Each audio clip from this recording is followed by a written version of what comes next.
네, 성공 투자를 위한 빌드업 시나리오 세워드립니다. 방향성 잡기가 정말 어려운 오늘 같은 날 확실한 전략 필요하시다면요. 오늘도 이분에게 물어보겠습니다. 엠비엔골드 김태현 매니저와 함께 할게요. 매니저님 어서 오세요. 네, 안녕하세요. 네, 반갑습니다. 자, 투자자분들이 참 어려워하는 시장인 것 같아요. 그럼에도 불구하고 오늘 저희 빌드업 희망주는 확실히 목표가를 터치하면서 기분 좋은 수익 안겨드렸죠. 오늘 바로 리뷰해 보도록 할게요. 첫 번째 종목 현대오토에버입니다. 4거래일 만에 목표가를 터치했어요.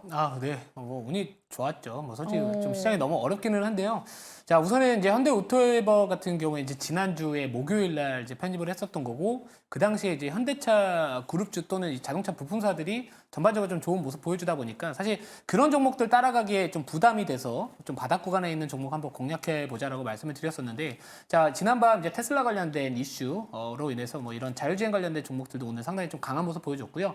또 이 증권사 리포트에서 현대오토에버에 대한 또 긍정적 이야기가 나와주다 보니까 이 주가 자체가 좀 부담이 없어서 그런지 오늘 조금 더 평소보다 탄력성이 좀 강했다 이렇게 보고 있습니다. 이제 좀 바닥에서 추세를 돌리고 있는 자리이기 때문에 우선은 2차 목표가 당연히 좀 바라봐도 되지 않을까 이렇게 말씀드리고 싶고요. 가격 전략 바로 말씀을 드리면은 17만 8,500원 2차 목표가 잡고 대응 전략 계속해서 홀딩 전략으로 말씀드리도록 하겠습니다. 자, 그리고 이제 한 가지 더 리뷰할 종목이 있는데 뭐 아직 어제 이제 제가 편입을 했지만 오늘 이 자회사 무적 분할 관련된 이슈 때문에 조금 약간 변동성이 커진 종목이 있습니다. 바로 동국제약이라는 기업인데요. 뭐 사실 이제 조영제 쪽 관련해가지고 이 동국생명과학을 이제 물적 분할 다시 추진을 하겠다라는 부분들 때문에 전반적으로 오늘 좀 약간의 증시 변동성이 그 주가 변동성이 좀 커졌다라고 보시면 좋을 것 같은데요. 오늘 장 초반에 사실 주가가 이 종가 기준보다 더 많이 빠졌었을 때 저는 이제 제가 운영하고 있는 녹색밴드나 거기를 통해서 주가 급락이 조금 더 비중이 작으신 상황이라면 저는 추가 매수 가능하다라고 해서 좀 대응 전략을 좀 말씀을 드렸었는데 우선은 저는 계속해서 홀딩 하셔도 나쁘지 않을 것 같다라고 좀 보고 있습니다. 뭐 이런 기존의 조영제 쪽 관련된 부분들 뭐 기존 사업을 키워서 분할하는 방식이기 때문에 다른 물적 분할 관련된 종목들 주가 급락했던 좀 경험들이 있다 보니까 그런 학습 효과 때문에 조정폭이 좀 깊었다라고 보고 있고요. 제가 이제 저희 또 가족 중에 또 화장품 회사에서 일을 하는 사람이 있어요. 분이 있어요. 사람 아닙니다. 분입니다. 있는데 제가 이제 동국제약에 대한 기업을 물어봤거든요. 근데 그 회사가 과거에 이제 제약업체로서의 좀 이 마데카솔이나 뭐 인사돌 이런 제약 쪽으로 유명을 했는데 이 마데카솔 들어가는 이 마데카 뭐뭐뭐뭐 모시기 성분이 있대요. 근데 그게 또 그 어떻게 보면은 이 화장품 쪽이나 미용 의료기기 쪽에 대해서 좀 잘 사업을 또 하고 있다라는 그런 이야기들도 좀 있기 때문에 저는 뭐 제가 봤었을 때 이번에는 아쉽게 전고점 돌파를 하지는 못했지만 다시 한번 전고점 부근 정도까지는 올라올 수 있는 여력은 충분하지 않을까 이렇게 보고 있기 때문에 뭐 저라면 계속해서 홀딩 전략 말씀드리도록 하겠습니다. 네, 좋습니다. 동국제약 바로 어제 담았고요. 오늘 AS 빠르게 해드렸습니다. 목표가까지 홀드 의견 드렸으니까 참고해 보시길 바라고요. 현대오토에버는 2차 목표가 제시해 드리겠습니다. 체크해 보시길 바랍니다. 그럼 오늘도 새로운 시장 재료들 찾아서 만나보도록 하겠습니다. 화면으로 함께 볼게요. 네, 간밤에 테슬라발 훈풍이 있었죠. 2차 전지주 전체적으로 오름세 보여줬고요. ESS 관련주도 오늘 흐름 좋았습니다. 매니저님께서 ESS 관련주 중에서 서진 시스템 늘 강조해 주셨고 네. 저희 같은 경우에는 수익률을 크게 낸 바가 있잖아요. 오늘 좀 흐름이 좋은데 혹시 신고가를 경신할 가능성도 있을까요? 뭐 지금의 분위기라면은 그래도 우선은 신고가 부근까지는 한번 시도하지 않을까 이렇게 보고 있고요. 뭐 테슬라 관련해서는 오늘 여러 가지 좀 이슈가 부각을 받았습니다. 뭐 테슬라의 2분기 인도량이 또 예상치보다 또 좋게 나왔다라는 부분들 때문에 뭐 2차 전지 관련된 종목들 또는 뭐 이런 자율주행 쪽 특히나 이제 테슬라 같은 경우에는 이제 8월 8일 날 로보택시 또 공개 일정이 또 있기 때문에 또 자율주행 관련된 종목들 이런 것들도 있었고요. 또 그 안에 이번에 발표됐었을 때 ESS 쪽 관련된 또 이런 사업에 대한 또 좋은 이야기들이 같이 나와주면서 전체적으로 오늘 시장의 특징이라고 할 수 있다면은 결국에 테슬라가 다 했다라고 보는 게 맞는 것 같습니다. 물론 그 안에 뭐 이런 제약바이오 업종 내에서 일부 기업들 주가 흐름이 오늘 강한 모습을 좀 보여줬었는데 사실 오늘 딱 그 키워드를 하나만 뽑는다면은 국내 증시의 제일 큰 핫 키워드는 바로 테슬라였지 않았을까 이렇게 말씀드리고 싶습니다. 네, 좋습니다. 오늘 전반적인 시장 흐름 정리해 주셨고요. 그럼 본격적으로 빌드업 시작해 보도록 하겠습니다. 소식부터 만나볼게요. 오늘은 곱하기 하나, 마이너스 하나, 평소랑은 조금 다른 수식들이 포함되어 있네요. 곱하기라면 수익률이 곱빼기라는 의미로 해석해도 될까요?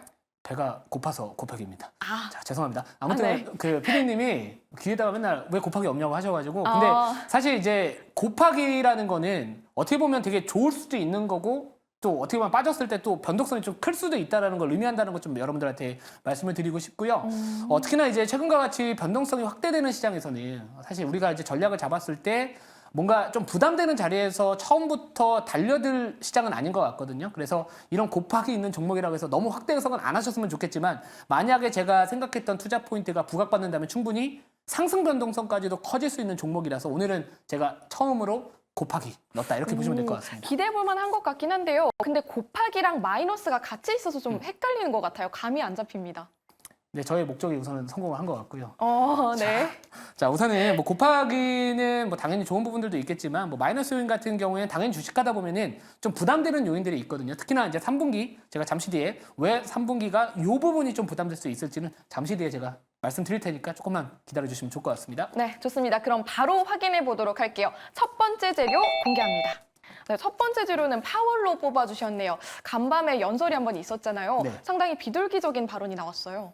제가 이제 어제 돈 되는 일정에서 시장이 이제 약간의 좀 공포감으로 가득 찬 시장에서는 보통 이제 파월이 또는 연준에서는 약간 구원투수 역할을 많이 하거든요. 그래서 제가 파월 의장의 발언에 대한 부분들 중에서 약간 시장을 달래는 발언을 할 가능성이 높다라고 어제 돈 되는 일정에서 말씀을 드렸습니다. 자, 근데 이 파월 의장이 역시나 이 디스인플레이션이 진행이 되고 있다. 그러니까 물가가 둔화되고 있다라는 부분들이 어느 정도 이제 4월 달부터 확인되고 있다라는 이야기를 좀 했었고요. 자, 그리고 그럼 결국에는 이제 파월 의장이 비둘기파적인 발언을 했었고 또 주요 연준 위원들의 발언들을 보면은 자, 물론 뭐 되게 원론적인 발언을 할 겁니다. 앞으로 발표되는 뭐 물가 지표나 아니면 고용 지표 등을 확인을 하면서 결국에는 이제 이 금리, 이 통화 정책을 좀 결정을 하겠다라는 부분들이 있겠지만 뭐 최근 들어서 이제 ECB에서도 아무튼간에 금리 인하를 시작을 했었고 또 이 캐나다에서도 금리 인하를 했었고 그리고 뭐 스위스 중앙은행에서 금리 인하를 했기 때문에 우선은 하반기에 금리 인하 가능성은 분명히 높아질 가능성은 저는 높다라고 보고 있습니다. 그래서 우리가 이제 이 하반기 특히나 이 3분기 투자 전략을 했었을 때 사실 방해 요소라고 한다면 리스크라고 한다면은 이 트럼프 말 변동성 확대 요인이 있겠지만 그래도 큰 그림 자체는 아직까지는 3분기는 그래도 인하에 대한 기대감을 조금 더 무게중심을 두고 투자하는 전략이 맞지 않을까 이렇게 보기 때문에 오늘 첫 번째 키워드는 파월 이렇게 말씀드리도록 하겠습니다. 네, 좋습니다. 오늘 첫 번째 재료 파월에 대한 자세한 설명 들려주셨고요. 곱해볼 두 번째 재료 만나보도록 하겠습니다. 두 번째 재료는요, 바이오로 뽑아주셨네요. 사실 지금 제약 바이오 섹터에 대한 해석이 정말 어려운 것 같아요. 개별 종목 장세라고 봐야 될까요? 가는 종목만 가는 것 같아요. 정말로 이게 왜냐면은 지금 시장 자체가 유동성 자체가 제한적입니다. 뭐 예탁금이 늘어나거나 그런 상황들도 아니고 특히나 또 밸류업 관련된 종목들이 보통 시세가 나왔을 때 그 기업들의 특징을 보면 시가총액이 또 큰 기업들이거든요.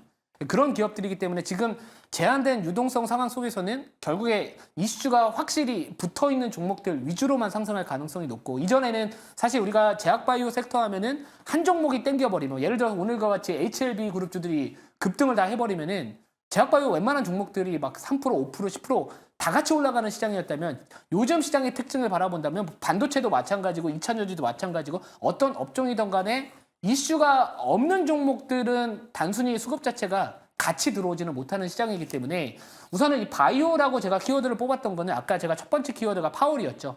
이 금리 인하에 대한 기대감 3분기에 그래도 좀 올라온다면은 그래도 금리 인하 수혜주 중에서는 저는 바이오가 우선적으로 봐야 되는 섹터이지 않을까라고 판단을 했던 거고 또 바이오 내에서도 확실히 이슈가 있어야 됩니다. 뭐 FDA 뭐 승인 이슈도 있어야 되고요. 아니면 뭐 최근에 정말로 기술 수출 계약을 했다거나 아니면 뭐 예를 들어서 미중 갈등에 대한 수혜를 받을 수 있는 또 키워드에 부합한다거나 이런 식으로 좀 전략을 잡아야 될 것 같은데 제가 오늘 이 바이오를 곱하기를 했던 거는 8월 달에 또 큰 또 일정을 앞두고 있기 때문에 사실 변동성이 많이 커질 것 같아요. 근데 제가 봤을 때 그래도 충분히 그 기대감, 특히나 좀 좋은 평가를 받았던 부분들이 좀 최근에 있다 보니까 조금 더 기대 심리가 평소보다는 좀 커지지 않을까 이런 관점에서 오늘 처음으로 이제 바이오는 곱하기로 해봤다 이렇게 보시면 좋을 것 같습니다. 네, 좋습니다. 금리 인하에 대한 기대감이 커지면 바이오 섹터가 가장 큰 수혜주 중에 하나가 될 거다라는 의견 제시해 주시면서 파월의 바이오를 곱해해 주셨습니다. 그럼 마이너스 뒤에 있는 세 번째 재료도 한번 확인을 해보도록 할게요.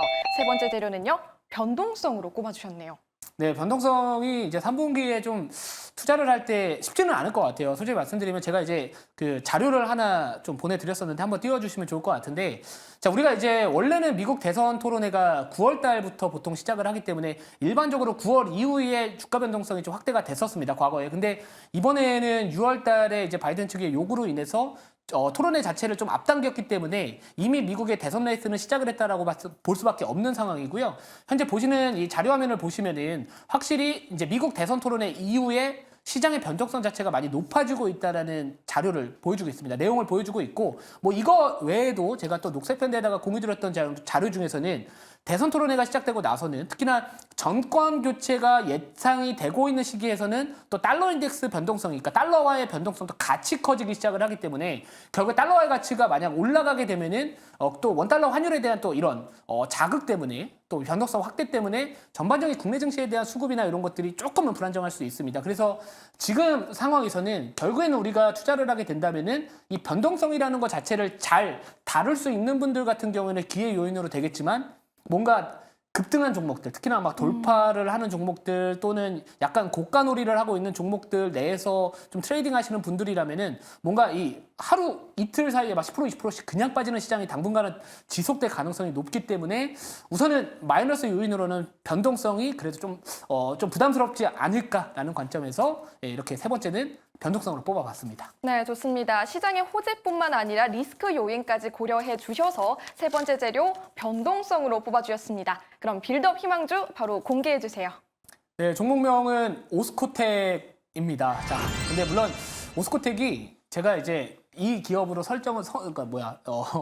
선택을 하고 나서 주가가 급등을 해버렸어요. 근데 우선은 항상 말씀드리지만 이렇게 좀 장대 양봉이 좀 강하게 올라온 종목들 같은 경우에는 다음날 사실 방송에서는 제가 시초가 매수라고 말씀드리지만 다음날 시가의 위치와 그리고 눌렸을 때 약간 분할로 들어가시는 게 제일 좋다라고 저는 우선은 다시 한번 강조를 드리고 싶고요.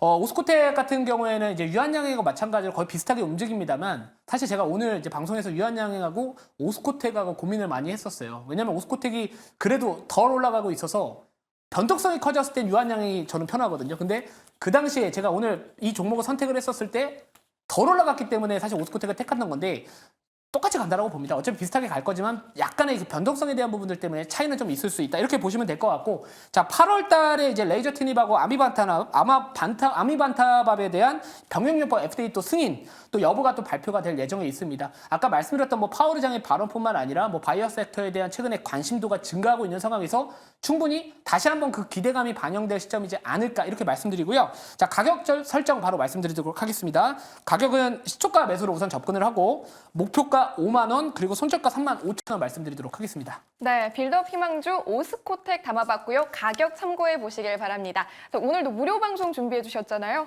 네, 오늘 4시 20분에 이제 너튜브 김태훈 검색을 하시면은 제가 3분기에 주목을 해볼 만한 업종들 그리고 특히나 바이오 섹터 내에서 다 못 갑니다. 종목별로 핵심 키워드 정리한 자료 다 보여드릴 테니까 오늘 4시 20분에 많은 시청 부탁드리도록 하겠습니다. 네, 잠시 후 4시 20분에 김태윤 매니저의 너튜브 꼭 확인해 보시길 바랍니다. 오늘도 함께해 주신 김태윤 매니저님 고맙습니다.